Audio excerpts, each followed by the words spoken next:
بسم الله الرحمن الرحیم. زما د ټول کې پی کې کنټراکټر سره ټول پاکستان او ټول ملاکنډ ډیویژن کنټراکټر سره دا ریکوست دی، دا درخواست دی زموږ کوم سټایک روان دي د خپل رایټ لپاره، زموږ د کنټراکټر د حقوقو لپاره.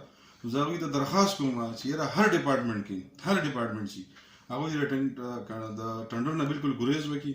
کارونه خو الریډي څه سټاپ شوي دي، انشاءالله ټول تقریبا مکمل سټاپ دي.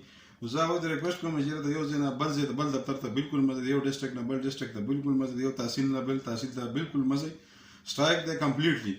د دې نه علاوه د دې څوک وایلیشن کوي ځي د یو تحصیل نه بل، یو ډسټرکټ بل، او څوک ملګرو زموږ شروع دې چې کړې ده، نو که هغه ځای کنټراکټر بې عزتي وکړي نو بیا به زموږ نه ګیله کوي چې یاره تاسو به موږ خبردار کړي وی.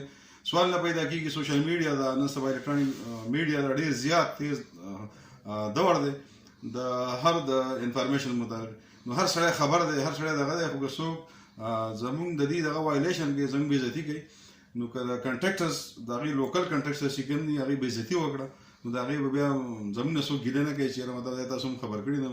زما د دې میډیا په ذریعه باندې هر کنټراکټرز ته دا دغه چې د خپل حقوقو دپاره ورته کوي، زموږ څه پرسنل مسایل نه دي، د اوورآل د هر کنټراکټر چې کوم دی د رایټ خبره مونږ کوو. نو زما ورته دا درخواست دی چې یاره د یو ضلع نه بل ضلع ته مه ځه، یو تحصیل نه بل ته مه ځه. که چېرته څوک لاړ شي او داسې ناخوشګوار واقعیت دغه سره پیښ شي نو بیا به زموږ نه ګیله نه کوي. نو زما ټولو ته دا ریکوست دی چې یاره مهرباني وکړئ، د ټنډر نه بالکل ګریز وکړئ، کار ډپازټ یې بالکل مه جوړوئ. زموږ د صوبایي یونین او د مرکزي یونین خبرې روانې ده ګورنمنټ سره، چې کله زموږ خبرې کامیابې شوي نو زموږ د علاقې او د خاورې خلک یو په ډیولپمنټل دغه کې چې کوم دی زموږ ډېر اهم کردار دی او بالکل موږ به هغه ادا کوو. خو زما ریکوست دی کنټراکټرز ته چې بالکل د یو ډسټرکټ نه بل ډسټرکټ ته د هغوی نه ځي، او که څوک راغله او داسې څه بې عزتي وشوه نو د هغې به هغه په خپله ذمه واري، ځکه چې بار بار موږ ته خلک شکایت کوي. نو مهرباني وکړئ دې شي نه ګریز وکړئ. والسلام.